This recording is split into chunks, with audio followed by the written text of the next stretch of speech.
Buenos días, a continuación les voy a hablar acerca de la vida y obra de Pablo Neruda. Pablo Neruda nació en el año de 1904 en Chile.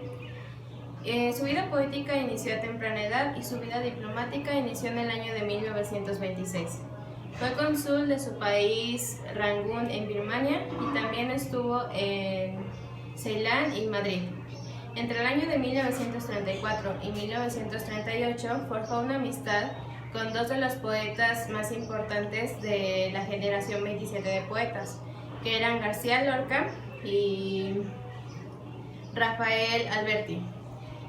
Lo que le trajo a la vida a Pablo Neruda esto fue que despertó su consciente político y desde entonces militó el Partido Comunista. Vivió un tiempo en México y después fue senador de Chile. Lo que le trajo a su vida ser senador de Chile fue que fue perseguido por el gobierno de González Videla.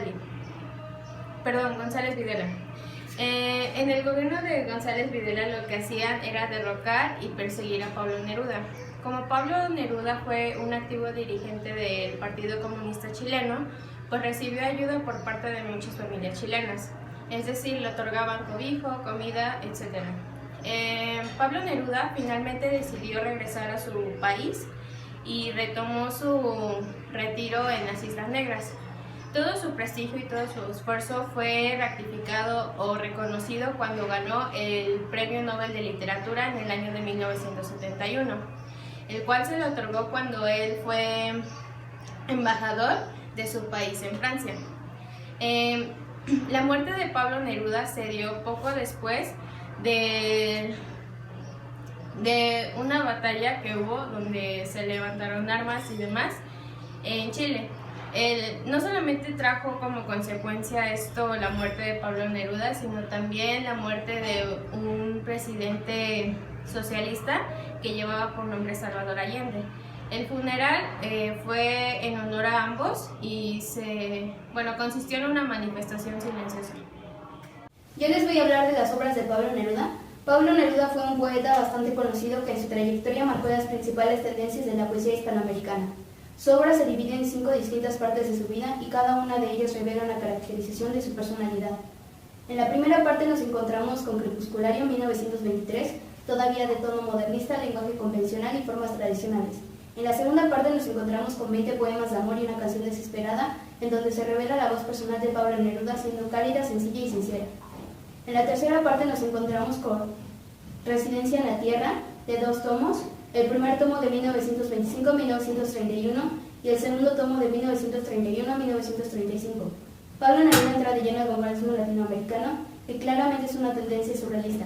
Es poesía hermética y oscura, en donde se manifiesta una concepción terrible del hombre y en la cual el poeta cae en un fondo de desolación y solo puede salir por vía de su compromiso político. La cuarta parte empieza con el marxismo, en donde Pablo Neruda encuentra una nueva fe en el hombre y una opción para enfrentar la realidad. Nos encontramos con Tercera Residencia en 1947, Cantos Generales 1950, Versos del Capitán 1952, y ante el espectáculo de la muerte y la injusticia en la República Española despierta la conciencia política de Pablo Neruda con España en el corazón en 1937. En la quinta y última parte nos encontramos con varios volúmenes de Odas Elementales de 1954 a 1957, en donde se dedica a cantar a realidades inmediatas como la madera, el cobre o el aire, o a sentimientos elementales como la esperanza o la alegría. En sus obras posteriores nos encontramos con Extravagario 1958, con Odas 4, Navegaciones y Regresos 1959, 100 sonetos de amor 1959, Memorial de Isla Negra 1964, este último autobiográfico. Nos encontramos también con Fulgor y Muerte de Joaquín Murrieta 1967, y sus memorias y sus escritos se vieron interrumpidos por su muerte. Y fue en 1974 cuando se publicó Confieso que he vivido, en donde se relatan en episodios cortos de prosa poética las innumerables momentos de peregrinaje a lo largo de su vida. Gracias. Hola, mi nombre es Valeria Beltrán Toralba, de tercero C, y voy a hablar de la vida de César Vallejo. César Vallejo nació en 1892 en Santiago de Cucho, en una aldea antes peruana, bajo el seno de una familia apegada a los valores tradicionales. El hogar y la iglesia fueron su punto de apoyo durante su niñez, pero desaparecieron cuando su madre y su hermano Miguel fallecieron. A los 19 años viajó a la ciudad a estudiar jurisprudencia y filosofía, primero en Trujillo y después en Lima. En 1923 viajó a España durante la época del café de Montparnasse, donde conoció a Picasso y a Gris, y también a otros escritores como Tristan Tzara, Huidobro y Neruda. Realizó trabajos de periodismo en Francia y Rusia. Después viajó a España con su esposa Georgette, donde realizó trabajos de política y literatura, donde se conoció a Juan Larrea, Gerardo Diego, Benjamín, Alberti, Salinas y Cernuda. En 1936 empezó su trabajo en un poema sobre la guerra civil, pero esta fue detenida a causa de la reaparición de una vieja enfermedad y debilitamiento general. Esto hizo que muriera en París en 1938.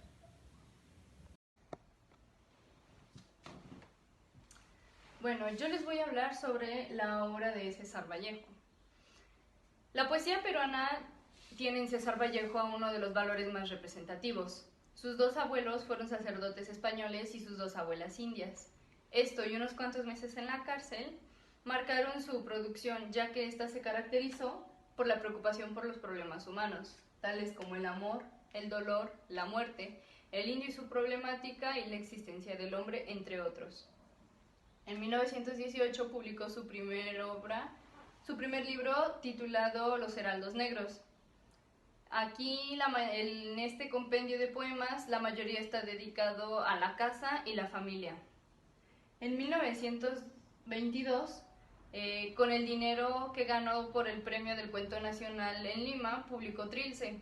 Esta es una de las obras más características de la lírica de Vallejo, ya que nos muestra un cuento pesimista que representa la vida como absurda y desconcertante. Se cree que su obra más importante es Poemas Humanos, publicado después de su muerte en 1939. Aquí se preocupa más por el sufrimiento de los niños y por los que han sufrido la guerra. Y les voy a presentar el libro de José Vasconcelos llamado Ulises Criollo. Este consta de varios capítulos hablando sobre su infancia, su juventud y su vida adulta. Fue publicado en 1935 y es una de las obras que habla sobre su autobiografía de José Vasconcelos. Es una obra muy caracterizada por ser muy amena, o sea que es muy agradable a leer, es muy intensa y sobre todo es indiferente a la vida es indiscreta a la vida de aquellos que lo rodeaban. Habla sobre su nacimiento hasta la decena trágica.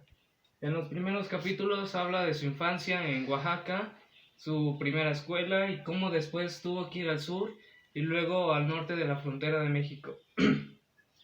A Piedras Negras. De Eagle Pass, que era su escuela, se mudó al Instituto Toluqueño y luego habla sobre su llegada a la capital de México, en su preparatoria en San Ildefonso y la escuela de jurisprudencia en el centro histórico. Sus siguientes párrafos hablan sobre el trabajo que recibió como abogado y aparte también nos cuenta cómo conoció a Francisco y Madero y cómo empezaron a forjar una buena amistad en la cual querían destitular a Porfirio Díaz de su dictadura.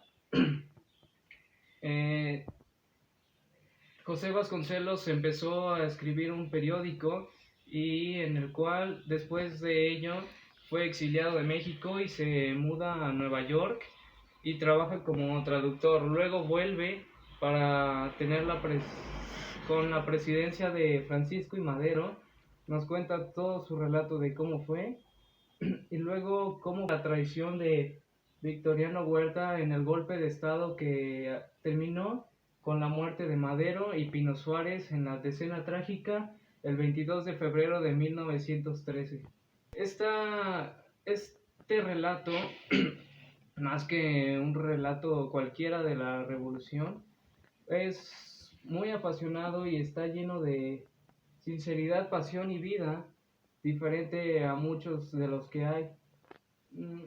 Relata la historia de un joven lleno de espíritu, de lucha y flama de pasión. Y ya.